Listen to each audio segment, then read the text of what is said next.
Este episodio finalizará con una frase que dice: solo se arriesga a llegar lejos aquel que sabe hasta dónde puede llegar, que la escribió el reconocido escritor y filósofo francés Jean-Paul Sartre. Y la historia detrás de esta frase se basa sobre la importancia de asumir riesgos calculados en la vida, para alcanzar el verdadero potencial. Este filósofo francés creía que la libertad individual y la responsabilidad personal son elementos esenciales para la existencia humana significativa. Y lo que busca, al igual que los mensajes de este episodio, es invitarte a ser valiente, ti hacker, a no tener miedo de enfrentar los desafíos, o más bien, tener miedo pero enfrentarlos y tomar decisiones difíciles. También es una invitación a conocernos a nosotros mismos, nuestras capacidades, nuestros límites, y poder establecer metas ambiciosas para trascender nuestras propias expectativas. Esta frase nos recuerda que el éxito y el crecimiento personal requieren un grado de audacia y disposición para aventurarse más allá de nuestra zona de confort. Nos inspira a ser conscientes de nuestros propios límites y al mismo tiempo nos desafía a superarlos, aprovechando al máximo nuestras habilidades y potencialidades. El episodio de hoy es una conversación con José Manuel Restrepo, rector de la Universidad Escuela de Ingeniería de Antioquia, donde conversamos sobre crisis, el ejemplo educador de una madre, aventurarse a retos fuera de la zona de confort, una llamada que recibe que uno debe responder, la necesidad de un liderazgo que deje huella y la motivación por impulsar la equidad de género y mucho más.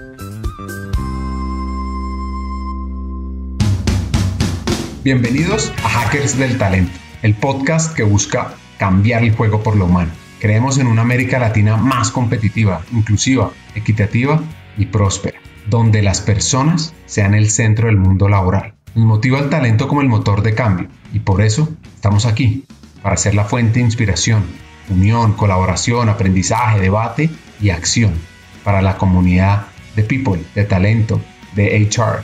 A través de historias, reflexiones y conversaciones con CEOs, con líderes de talento humano, pensadores y actores de cambio, te ofreceremos hacks para evolucionar como líder, como persona, sobre todo para potenciar tu empresa. Te invitamos a sumergirte en conversaciones profundas y significativas que te harán pensar, reflexionar y seguro te inspirarán a tomar acción.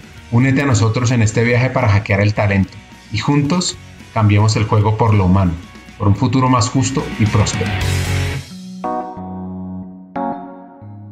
Este episodio hace parte de otros 9 más, de Proyecto H, de Hombres por la Equidad, de cambiar los liderazgos masculinos. Y una de las preguntas es cómo promover una cultura y un comportamiento en pro de la diversidad, la equidad, la inclusión, que para este hacker pues ha sido parte clave de su evolución. Lo primero es que yo creo firmemente en que en el ejercicio del liderazgo organizacional, en las organizaciones, como en la sociedad, como en el país, tenemos que ser profundamente respetuosos y construyendo desde la diversidad. Creo firmemente en que, o eso lo aprendí en la universidad, que universidad significa unidad en medio de la diversidad y que la diversidad es un activo demasiado poderoso, muy valioso, que es lo que le permite a las sociedades tener miradas distintas, posiciones distintas, construir en la diferencia, construir consensos. Yo, en todos los escenarios donde he estado, he trabajado en ese escenario de diversidad. Y me parece que la construcción de género es una linda oportunidad de construir en esa diversidad, por una convicción, que hay que lograr también equilibrios de vida, personales, familiares y profesionales, para el hombre y para la mujer. Y siempre he sido consciente de que en nuestro país hemos tenido, pues no hemos tenido esa conciencia del equilibrio de género y del valor y el papel de la mujer. Luego me fui involucrando en este tema como uno de los instrumentos más importantes para el mejoramiento organizacional y para el mejoramiento del governance de las organizaciones. Así fue como me metí en este tema de la equidad de género y lo que he tratado desde estos escenarios es motivar esto. Entonces, en el CESA motivamos toda la línea de investigación en género, pero creamos con Alexander y María Andrea esa propuesta para que las mujeres participaran en los órganos de gobierno. Y ellos lo convirtieron en una máquina, en una revolución realmente en Colombia. Y nosotros arrancamos, pero ellos movieron y le incrementaron a tal nivel que hoy es realmente una cosa muy potente.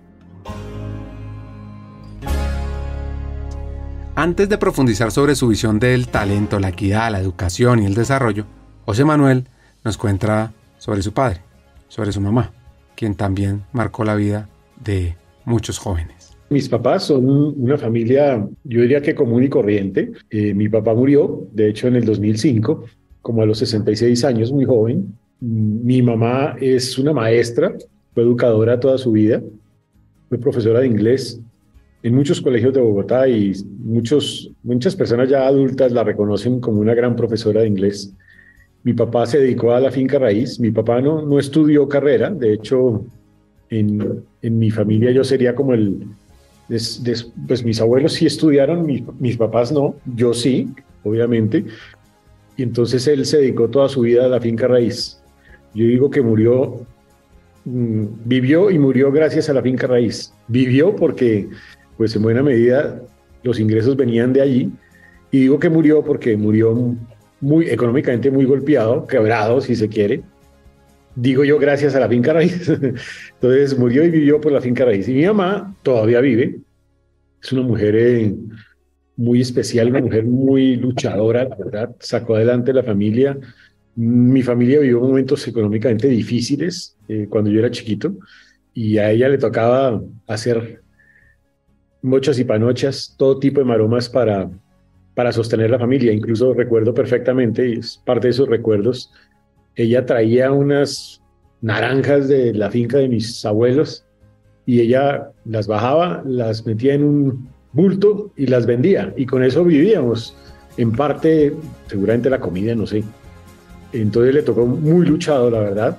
Pero es una mujer que era muy trabajadora y sobre todo valiente, berraca.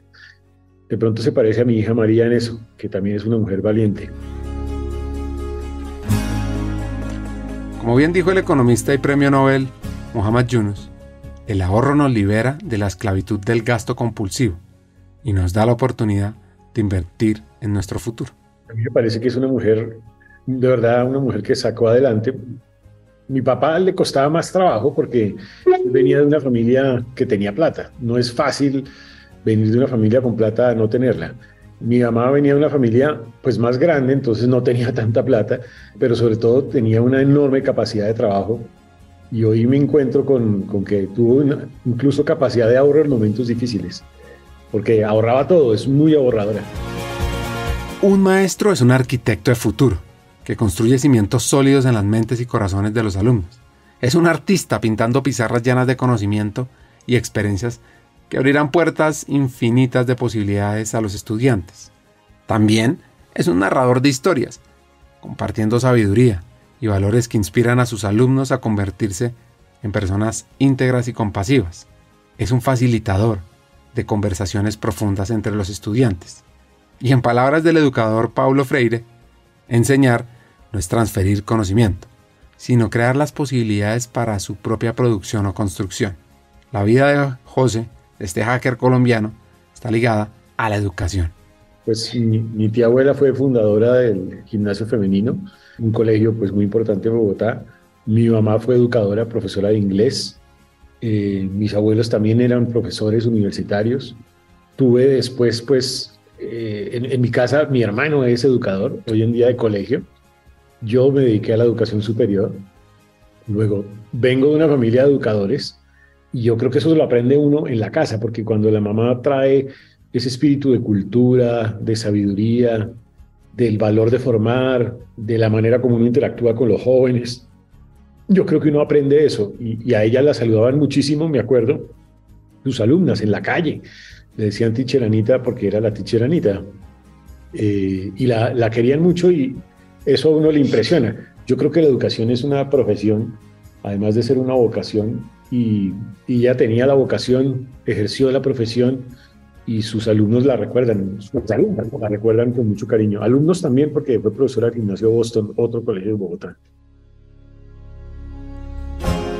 Le encantaba el fútbol, estar con los amigos, le iba muy bien en la parte académica y le gustaba el teatro, donde les voy a contar aquí un secreto. Cuando estaba en la adolescencia, compartió escenario con otra invitada al podcast, cuya historia está en el episodio 255, Juanita León. La obra principal se llamaba Cuatro Corazones con freno. Yo creo que la última parte es inventada por la directora, con freno y marcha atrás. Yo no sé cuál es el nombre original, es una obra de teatro conocida. Estoy pensando cuál es el autor, pero no me acuerdo así rápidamente. Yo me llamaba Ceferino Bremón, era el protagonista de la novela. Era como un científico, un sabio. Entonces me acuerdo perfectamente que era con un colegio de niñas que se llamaba el Gimnasio Femenino justamente, y que mi esposa es quien es hoy la dueña o la presidenta de La Silla Vacía, que es Juanita León. Entonces, por eso cuando la veo le digo, esposa mía. Y él fue la esposa, ¿no?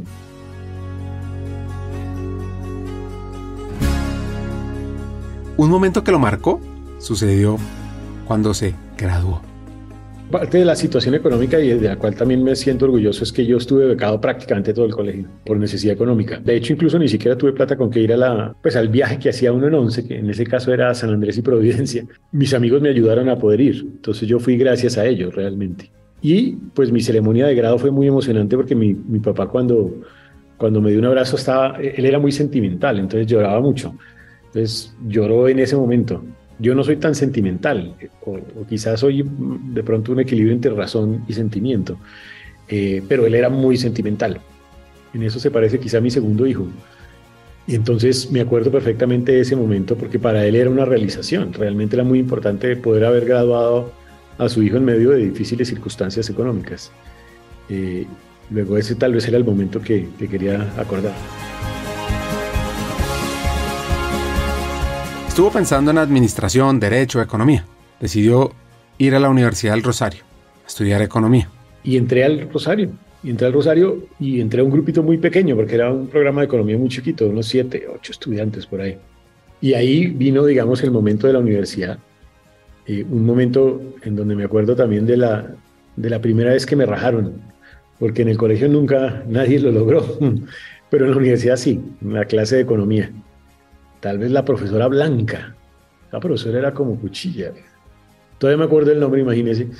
Economía, economía general. O sea, en el primer quiz de economía. Blanca, la profesora Blanca. Yo creo que después salí con la hija de la profesora Blanca. Increíble, ¿no? Yo tenía, digamos, en economía, yo tenía el sueño como de poder hacer uso de la economía o para trabajar en temas de país o para ser empresario. No tenía muy claro un rol profesional realmente. Siempre quise ser codirector del Banco de la República o miembro de la Junta Directiva del Banco de la República en ese momento. Eso sí lo tenía como en la mente. De hecho, me gustaba mucho la materia de política macroeconómica. Me gustaba bastante. Y de política monetaria. Me gustaba muchísimo. Para aquellos que hemos pasado por dificultades, ir a la universidad representa una victoria sobre la adversidad, porque permite romper ciclos y cambiar la trayectoria de la vida. Como mencionó Diego Rivera, el artista mexicano, la universidad es la esperanza de la nación y la cuna de los líderes del mañana. A este hacker hay varias personas que lo marcaron en esa etapa. Me acuerdo tal vez de mi profesor de sistema financiero, sistema bancario, de que era una carrera que en el fondo no tenía mucho de economía porque era una mezcla entre administración, finanzas y economía. Yo al final digo que tal vez moriré engañado porque yo no me gradué de economista, sino me gradué como de administrador o como de financiero, realmente. Entonces me acuerdo también de eso. Me acuerdo de mis amigos también en la universidad, de haber tenido que coger buseta para llegar a la universidad durante mucho tiempo, hasta que uno de ellos consiguió carro y entonces me traía. Hoy en día ese amigo es el rector de la Universidad del Rosario. Fue mi decano de administración también cuando fui rector del Rosario. ¿Qué más me acuerdo de mi tránsito en la universidad? De algunos de mis profesores, María del Rosario Guerra, por ejemplo, Miguel Gómez Martínez, presidente de Fasecolda, María del Rosario, que fue senadora, ministra, de uno que fue mi profesor de desarrollo económico, que se llama David Bear, que después fue presidente de frigorífico suizo, tal vez de Cenú, y él pues me dio mi primer trabajo, que fue hacer inventarios de activos fijos en frigoríficos suizos. Yo tenía que poner las plaquitas en el sitio donde mataban a los animales. Y fui con un amigo y a mi amigo le daba como asco eso, entonces me tocaba a mí poner la plaquita en los sitios. Me acuerdo de eso también.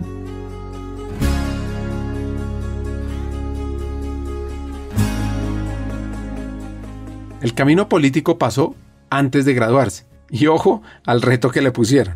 El día en que, como a mitad de la carrera, el día en que salió una reforma al Estatuto de Bogotá, tal vez, o se creó el Estatuto de Bogotá y en la Constitución se permitió la elección de los ediles a la Junta Administradora Local en Bogotá, yo con un grupo de amigos montamos un movimiento político que se llamó Gente Nueva, con manos limpias.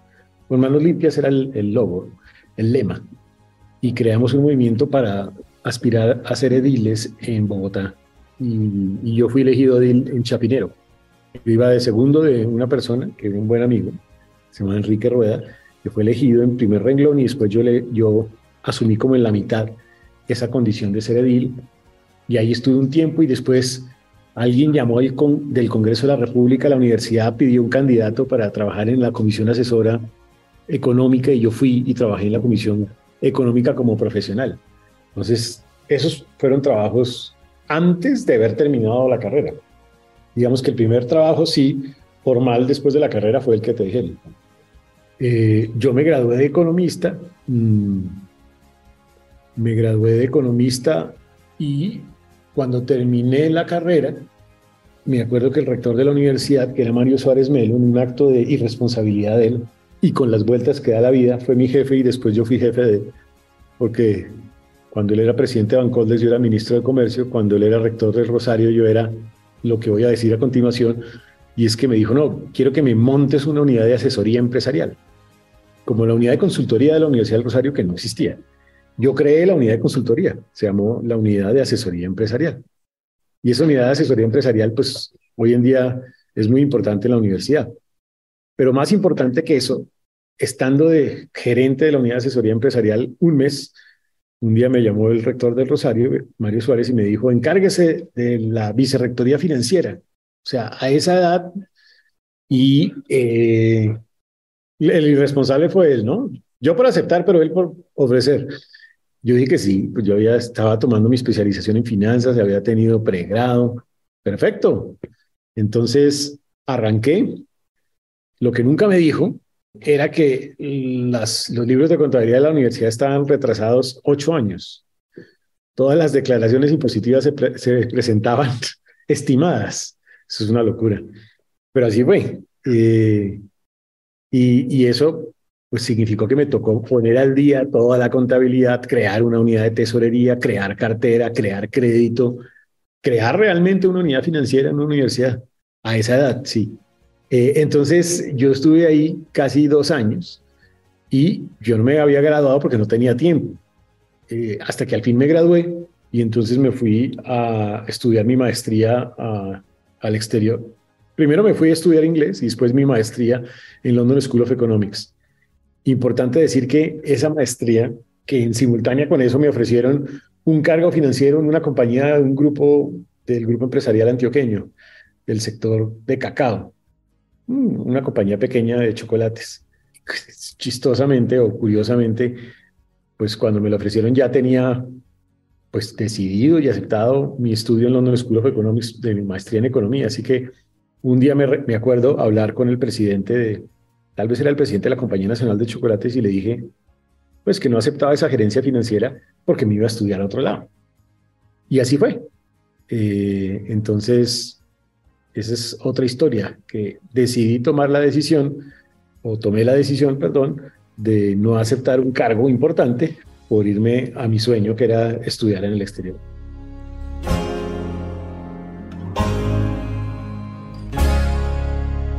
Ocho años de retraso. ¿Se imaginan sentarse uno a organizar esa información en una época donde seguro la gran mayoría no estaba digital? Y bueno, logró otro hito. Fue vicerrector, como uno de los más jóvenes del Rosario en su historia. Y el Rosario tiene una historia bastante larga. Eso sí, vivió varios retos. Como vicerrector del Rosario, No, como vicerrector de Rosario me correspondieron muchas cosas complejas, pues todos los procesos de acreditación de la institución, la creación del doctorado, el primer doctorado de la universidad, eh, eso implicaron retos y desafíos importantes. La creación de grupos de investigación en forma en la universidad, las reformas curriculares. La sola implementación de reformas curriculares era un chicharrón, porque implicaba cambiar de programas tradicionales a programas por créditos académicos, y eso cambia totalmente la película. Eh, me tocaba también rediseñar totalmente el sistema de evaluación docente. Pero posiblemente lo más difícil como vicerrector fue acompañar una decisión que no era sencilla, pero que era necesaria, que tomaba mi jefe, que era el rector Hans-Peter Nutzen, que después trabajó conmigo en el gobierno y fue embajador en Alemania, con quien tengo una gran relación. Y fue el cierre de un colegio, el cierre del colegio de Nuestra Señora del Rosario, del colegio, o sea, no de la universidad, sino de la parte que era colegio.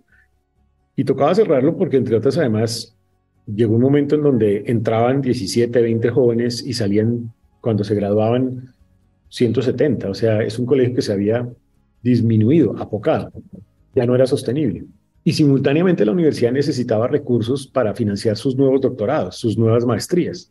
Entonces, era una decisión estratégica. Toda decisión estratégica significa decir algo sí y algo no. Focalizar, poner una apuesta. Y no fue fácil porque evidentemente cerrar un colegio afecta a muchos niños, a muchas familias. Y recuerdo perfectamente la sola presentación de la iniciativa, que entre otras además venía acompañada de todo tipo de mecanismos para que los niños tuvieran un colegio. No había ningún niño que no tuvo un colegio. Y me parece que fue muy valioso ese, ese momento, pero fue muy aleccionante también de lo difícil que es tomar decisiones difíciles y defenderlas. Pasar de ser el número 2 al número 1 en una compañía conlleva desafíos significativos que requieren una mentalidad y un enfoque estratégico. Desde, ahora soy yo quien establezco la visión y dirección de la organización. Soy yo quien debo asegurarme de comunicar de manera clara y convincente a todos los miembros del equipo. Y esto implica liderar con confianza, establecer metas ambiciosas, metas que inspiren a los demás a sacar su máximo potencial. También, ser el número 1 es enfrentarse al desafío de asumir la responsabilidad final de las decisiones y el resultado de la compañía. A estar dispuesto a aceptar tanto los éxitos, sobre todo, como los fracasos. Establecer una cultura empresarial sólida, motivadora, gestionar expectativas de los stakeholders, accionistas, clientes, proveedores, empleados. Y por último, pues también ser el número 1 implica mantenerse al tanto de las tendencias, de los cambios en el mercado, las nuevas oportunidades y amenazas que puedan surgir. Y del CESA estaba yo de vicerrector de la Universidad del Rosario. Ella llevaba 6 años, tal vez, o 7 años, y me llamaron para un proceso de selección como rector de una universidad. Me pareció atractivo porque significaba, pues, transitar por primera vez en mi vida de segundo nivel de organización a primer nivel de organización. Por eso nunca lo dejaré de recordar. Mi paso por el CESA fue el primer momento en donde fui número 1 de organización. Y eso es totalmente distinto a ser número 2 de organización. Entonces me llamaron del CESA, surtí un proceso de selección riguroso, un montón de entrevistas, de exámenes, de pruebas, de vainas, y me pareció fascinante el reto, sobre todo porque el CESA venía de una larga tradición con el doctor Rocha, gran amigo también, gran persona, y después un paso por la institución de Mauricio Rodríguez, y asumí el reto, y fui feliz. 6 años muy felices de mi vida estando como rector del CESA, construyendo temas de emprendimiento, de innovación, reformando el pregrado, fortaleciendo las maestrías, creando el grupo de investigación, teniendo profesores de tiempo completo, renovando la infraestructura, mejorando la tecnología, construyendo equipos de trabajo, creciendo la institución en número de alumnos. En fin, digamos una cantidad de cosas que me dejó el CESA, que relacionándome activamente con el sector empresarial, sobre todo en Bogotá. Aprende uno mucho más pensamiento estratégico, aprende uno a tener que trabajar más los equipos de trabajo, aprende uno a construir pues muy activamente unas propuestas retadoras, aprende uno a conquistar personas, aprende uno a lograr resultados, a dar resultados, a mostrar resultados. Aprende uno en governance, en la interacción con el consejo directivo, junta directiva. Aprende uno también en el relacionamiento con todos los stakeholders. Aprende uno en que uno al final es responsable de la institución y de lo que pasa en la institución. Aprende uno a manejar medios de comunicación. Aprende uno a hablar en público. Aprende uno a defender en público posiciones y cuestiones. Me parece que en ese orden de ideas fue interesante. Hagamos una pausa. Como sabes, en Hackers del Talento estamos en una misión: cambiar el mundo laboral por uno más humano, inclusivo y próspero. Sabemos que no podemos hacerlo solos, necesitamos tu ayuda. Te invitamos a compartir este episodio con esa persona especial que está buscando crecer en su carrera o mejorar su empresa. Juntos podemos inspirar a más talentos a sumarse a este movimiento. Queremos que te unas a nuestra comunidad, suscribiéndote al podcast, recibiendo las noticias en nuestra página de LinkedIn o averiguando más en hackersdeltalento.com. No te pierdas la oportunidad de ser parte de algo grande, de marcar la diferencia en el mundo laboral y de transformar la vida de miles de personas, porque juntos podemos hacerlo posible. Nosotros ya estamos aquí, dando el primer paso. ¿Y tú, te unes a nuestra misión de cambiar el mundo laboral por uno más humano? Hagámoslo juntos. Sigamos con el episodio. Ojo a esto, sobre el concepto de las yes de la vida. Pero es importante también decir que cuando vuelvo al Rosario, vuelvo en ese momento, digamos, para ser vicerrector, rector del CESA, y estando de rector del CESA viene la oferta para ser rector del Rosario, que es particular porque quien elige son los estudiantes. Entonces, pues me parece que fue un tránsito muy lindo para ser rector de la universidad, de mi universidad, de donde yo salí, y ahí viene ese tránsito que no era sencillo porque era dejar una institución que yo quería, pero evidentemente ahí es donde uno tiene pues el seguir el camino de una manera o de otra. Yo siempre he creído que en la vida existen los yes, un lado o el otro. Uno puede escoger la y, y todas las yes lo llevan a uno por momentos especiales. Pues escogí la y de seguir a la Universidad del Rosario y creo que hubiera sido tan buena como haber seguido en el CESA, seguramente. Distinta, pero buena.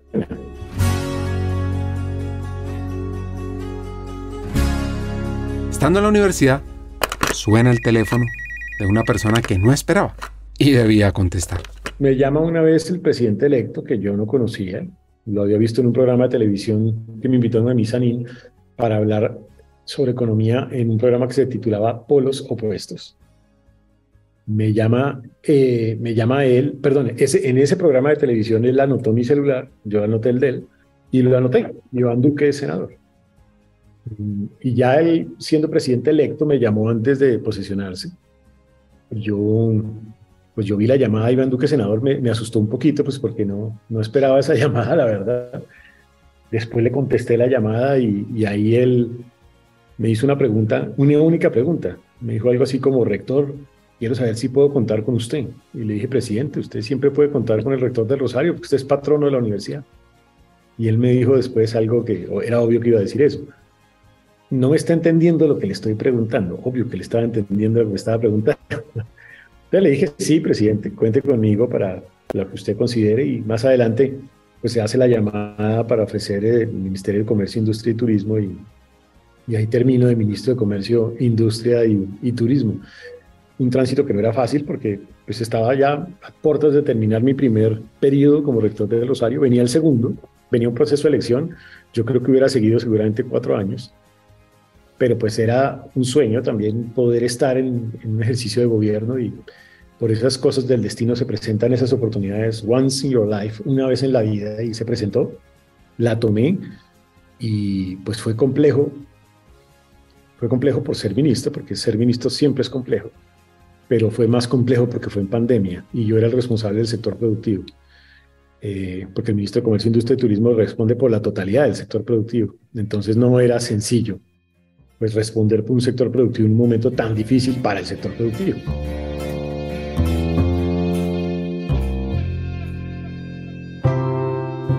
Pónganse en los zapatos de este hacker colombiano. Ser el líder de la industria en un momento como la pandemia, donde se frenó gran parte de los negocios. ¿Cómo lo hizo? ¿Cómo lo vivió? No era sencillo. hay que tener un espíritu de escucha muy importante, de empatía también con el empresario que estaba viviendo un momento difícil. Y era escuchando, construyendo juntos con el sector productivo, muy empáticamente. Yo digo que me convertí no en un ministro de comercio, sino en un ministro de la psicología, porque yo era psicólogo casi que de esos empresarios. Entonces no fue sencillo. Obviamente al interior de gobierno, pues a mí me correspondía defender al sector productivo, luego era pues tensión, obvio, con salud, porque salud pretendía cerrar, y yo pretendía abrir y abrir, y ahí se logró un sano equilibrio, siempre teniendo como norte la vida, porque la vida tiene que ser más importante que la economía, más importante que los empleos. Sin vida no hay economía, y la vida era lo más importante en ese instante. Entonces no fue sencillo, me correspondió diseñar 35% de las medidas de la emergencia económica, todos los protocolos de bioseguridad de todos los sectores productivos los diseñé yo. Y esto en simultánea con todos los temas que tenía el ministerio, porque tocaba seguir en emprendimiento, tocaba seguir en comercio exterior, tocaba seguir en comercio interno, tocaba seguir en industria, tocaba seguir en productividad, tocaba seguir en trámites. Todo eso continuaba, pero además la pandemia.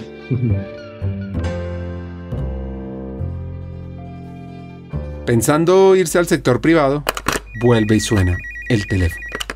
Pues sí, porque llegué, porque digamos que viene como el tránsito de comercio a Hacienda. Yo la verdad es que ya salí del gobierno a un cargo en el sector privado, y el presidente se le ocurre también esta idea de que yo fuera su ministro de Hacienda.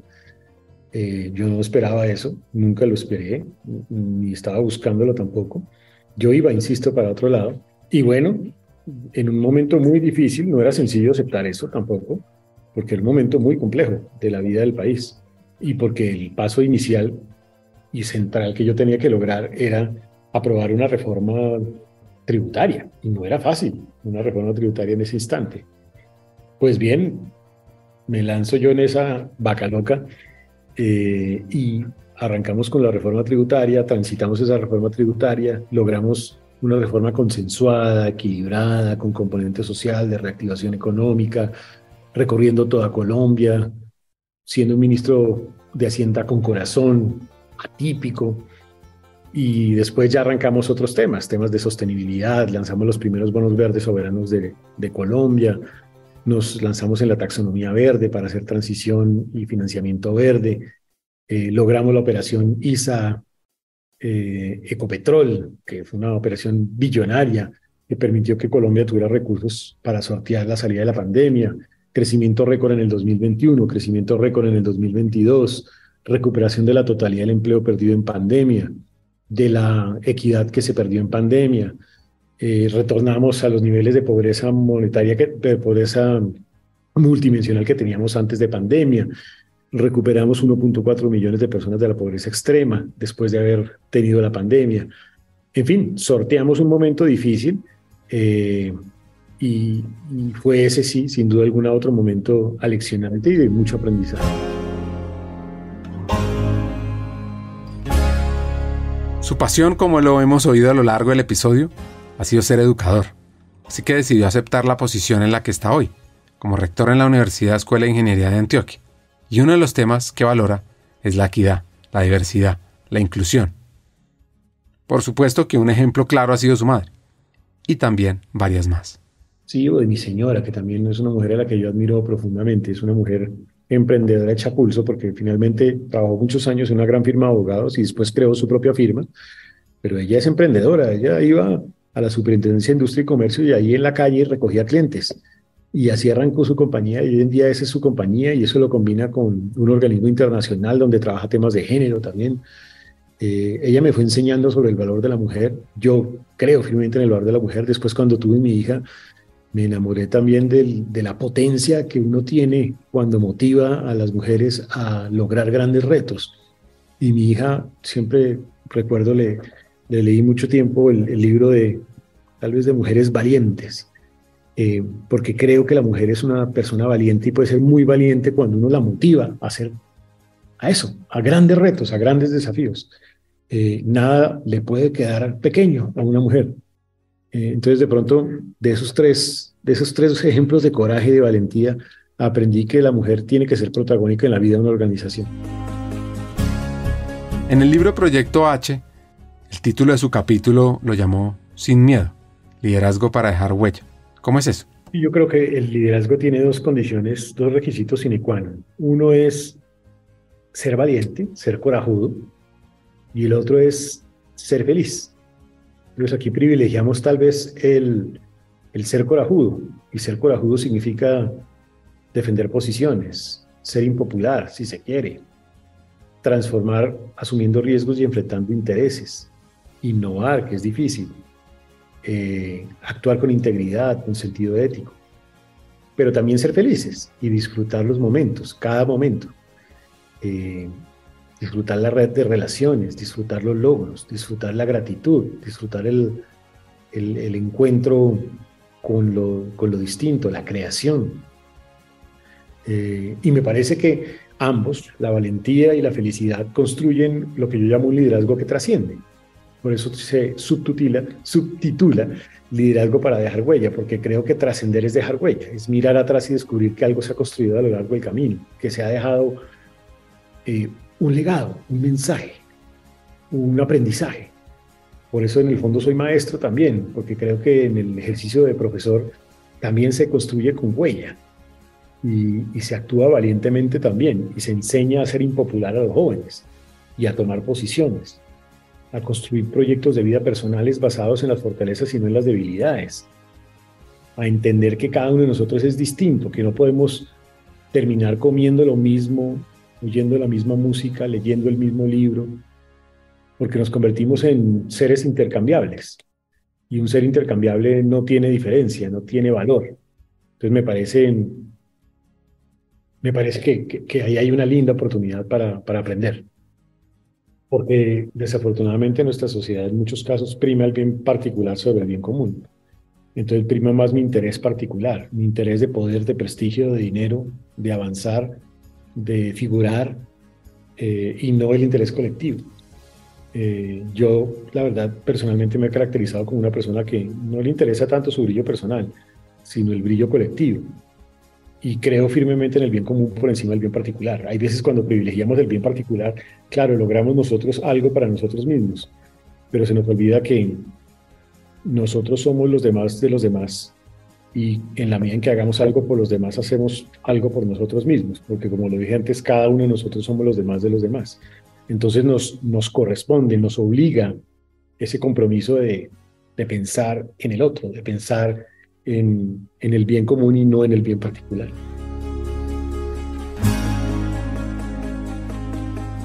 Esta es una invitación a que seamos más conscientes de pensar en los demás, en el bien común, más que en el particular.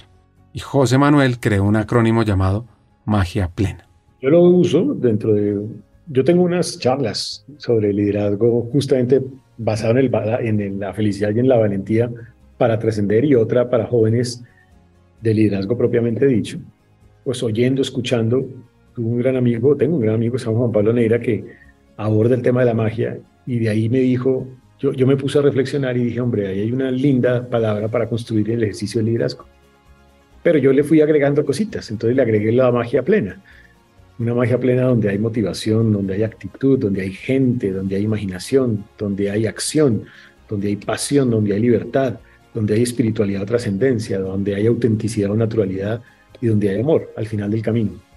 Entonces me parece que es una linda manera de recordar, sin aprenderse nada en concreto, para alguien que quiere simplemente recoger algo para su vida, dejar en su mente grabado que el liderazgo es magia plena, porque cuando él empieza a recordar las letras se va a acordar de eso. Entonces ese ha sido como el cuento sobre el cual he trabajado en materia de liderazgo. Bueno, si se les pasó el acrónimo y toda la descripción, al final del episodio lo repetiré con calma. Y profundizando sobre cada letra, ¿cuáles son las que hoy son clave para fomentar la equidad? Yo creo que de pronto diría que de la magia, la de acción o acabativa. No quedarnos en la idea de que las mujeres son valiosísimas, espectaculares, que qué maravilla, que mi empresa acaba de sacar la misión espectacular donde habla de equidad de género, sino actuar. O sea, bueno, eso en concreto, papá, ¿cómo es? ¿Cuántas personas tienes en tu junta directiva? ¿Cómo está tu equipo directivo? ¿Cómo son los reconocimientos de los equilibrios de vida? ¿Cómo se garantiza ese resultado? Y de la plena, yo diría que la E de espiritualidad o trascendencia, es decir, entender que con esto estamos transformando una sociedad. Que cuando formamos a un joven, le ayudamos a una sociedad, pero cuando formamos a una mujer y le damos espacio a una mujer, transformamos una aldea. Entonces, que realmente para que trascendamos como sociedad, tenemos que darle mucho mayor espacio a la mujer en las organizaciones, en las empresas, en las universidades, en la política pública, en el Estado, en nuestras familias, en todos los escenarios.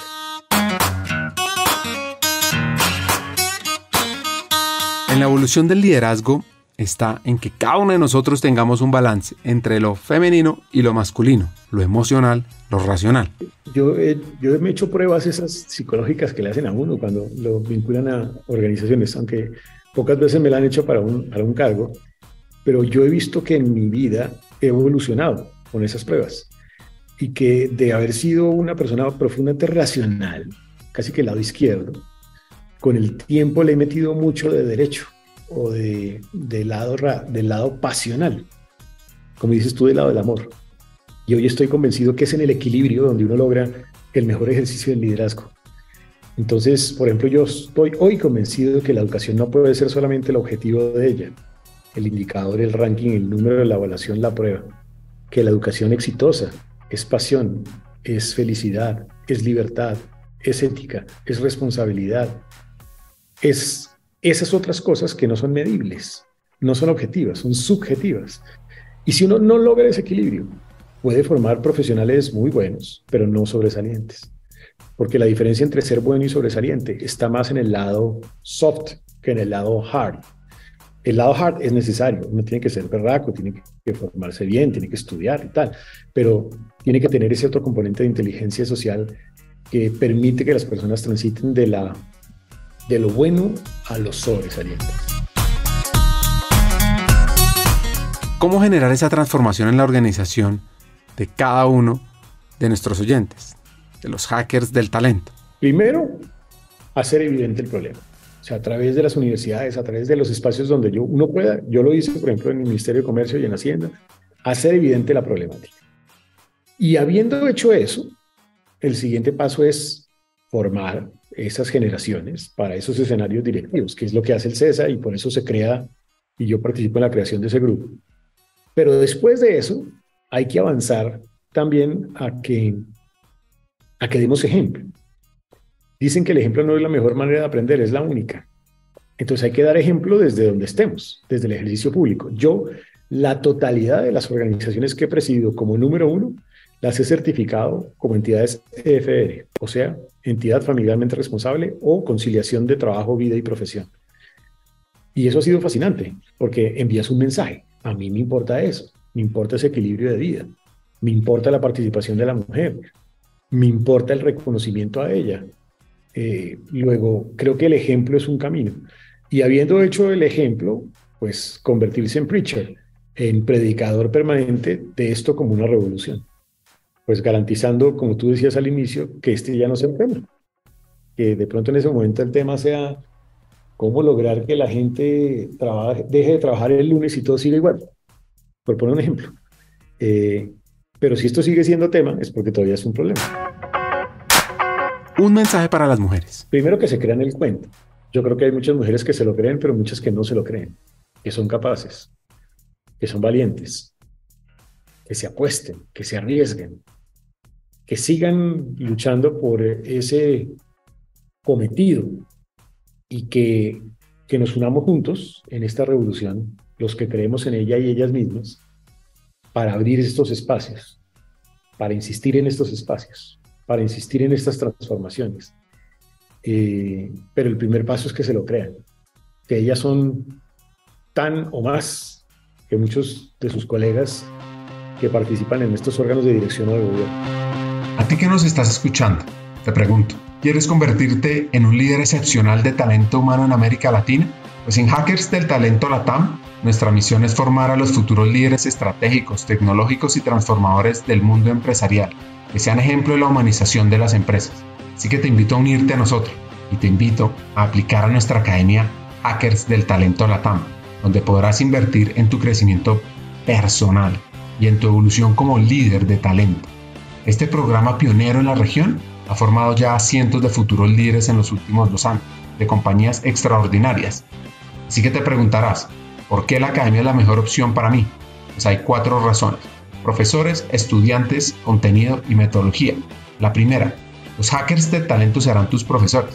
Son CEOs y CHROs o vicepresidentes de talento de compañías líderes en la región. Aprenderás desde la experiencia y la práctica de seres humanos maravillosos que están marcando la diferencia en sus compañías. 2. Serás parte de una comunidad de líderes inspiradores, pues te conectarás con otros estudiantes como tú, que son personas que trabajan incansablemente por un mejor futuro de América Latina, de sus empleados, con años de experiencia clave en el área y en empresas increíbles. 3. Contarás con un contenido relevante y actualizado, pues es que la Academia de Formación consta de 20 sesiones sincrónicas con temas fundamentales, como mindset para hackear el talento, ser futuristas, aumentar el impacto y la influencia en tu compañía, conectar y movilizar el negocio, toma de decisiones, data, inteligencia artificial, liderazgo transformador, diversidad, equidad e inclusión, humanización y mucho más. Y por último, experimentarás un aprendizaje fuera de serie, con coaching entre pares, sesiones de debate, retos y además tendrás acceso a contenido asincrónico para aprender a tu propio ritmo sobre People Analytics, experiencia del empleado, desarrollo, talento y mucho más. Así que, ¿te imaginas liderando la transformación de las empresas en América Latina junto a los mejores hackers del talento?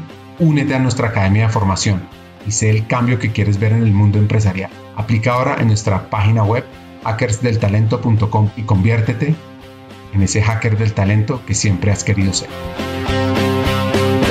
Para ir cerrando el episodio, un par de consejos. Fue el consejo cuando yo estaba pensando en que eventualmente podía darse la posibilidad de ser ministro de Hacienda en un momento tan difícil. Y fue un consejo basado en un texto, una frase, si se quiere, de Thomas Stearns Eliot, que me lo pusieron así: solamente los que se arriesgan a llegar demasiado lejos son los que descubren hasta dónde pueden llegar. Thomas Stearns Eliot. Para mí ese mensaje consejo fue contundente, porque me llevó a la conclusión de que la decisión más acertada era decir sí, pudiendo decir no, y sabiendo que al decir sí se arriesgaba pues buena parte de pronto de mi vida profesional. El mejor que recibí y el mejor que he dado, tal vez. A los jóvenes siempre les insisto: concéntrense en sus fortalezas, no en sus debilidades. Las debilidades al carajo. Lo que hay que hacer es tratar de ser siempre mejor en lo que uno de hecho ya es bueno. ¿Para qué? Para ser superior, para ser sobresaliente. Y la mejor manera de ser sobresaliente es construir en la grandeza y no en el éxito. Porque el éxito es fácil de lograr, pero la grandeza no. José Manuel Restrepo es un líder, un educador, que sueña con dejar un mejor futuro para Colombia y es un fiel creyente de la equidad como mecanismo para transformar el país. Antes de contarles los 3 hacks, él también hace parte de Proyecto H, una sola conversación, que es esa plataforma donde líderes empresariales, hombres, intercambian experiencias, buenas y malas prácticas, desafíos en el ámbito organizacional y personal, y abordan las emociones y los desafíos personales, conceptuales y profesionales que les genera el trabajo alrededor de los temas de diversidad, equidad e inclusión. Ahora sí, vamos con los 3 hacks que deja el rector de la Universidad Escuela de Ingeniería de Antioquia. El primero: debemos promover y actuar sin miedo, buscando un liderazgo que deje huella. 2. Aplica la magia plena. Busca cuál de esas letras te impacta más. Si es motivación, actitud, gente, imaginación, acción, compasión, libertad, espiritualidad, neutralidad y amor. Y 3. Solamente los que nos arriesgamos a llegar bien lejos, descubrimos hasta dónde podemos llegar. Así que te invito a ti, hacker, a arriesgarte por humanizar las empresas, por la equidad y ver hasta dónde podemos llegar. Hasta un siguiente episodio y sigamos hackeando el talento.